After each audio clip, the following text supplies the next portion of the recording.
Welcome back to Hey Kentucky. We are now happy to get our political scoop from Joe Sonka of InsideLouisville.com. Joe, I am a huge fan of all your work because I read you on election night. You kept up with the Kentucky House, but the surprise to a lot of people is that the Democrats only took 2 seats in the net gain after the teacher revolution. Were you surprised it was such a small amount?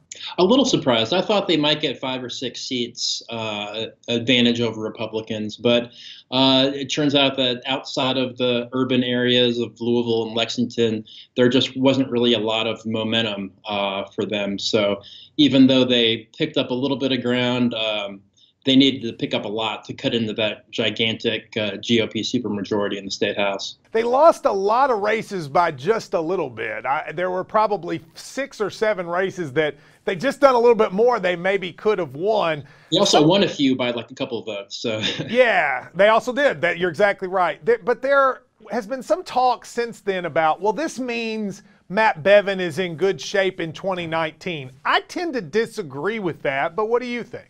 I think there are a couple of differences there. It's certainly good news for Bevin that there wasn't this blue wave that some people were thinking might happen.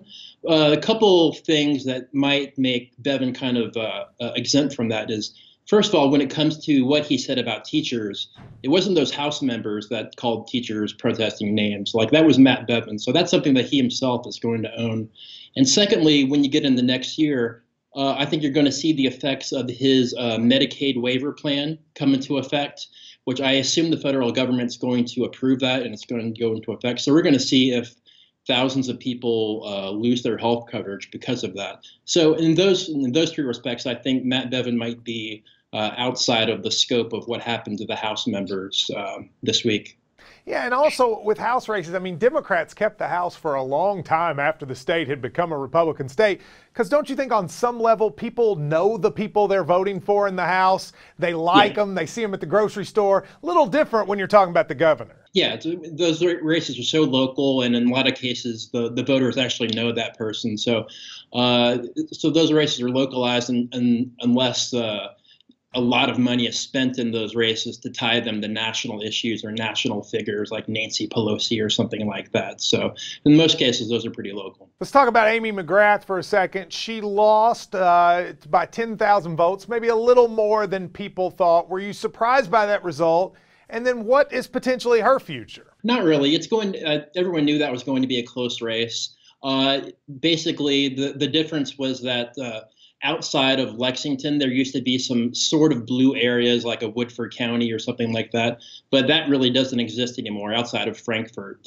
Even though McGrath built up a huge margin of victory in Fayette County, won 60% of the vote there, she just got blitzed everywhere else in Madison County, Scott County. So that's genuinely been a huge change in that district from the days of when Ben Chandler was winning that seat. There used to be some blue areas outside of Lexington. That just doesn't exist anymore. That's basically Trump country now, with the exception of Frankfort.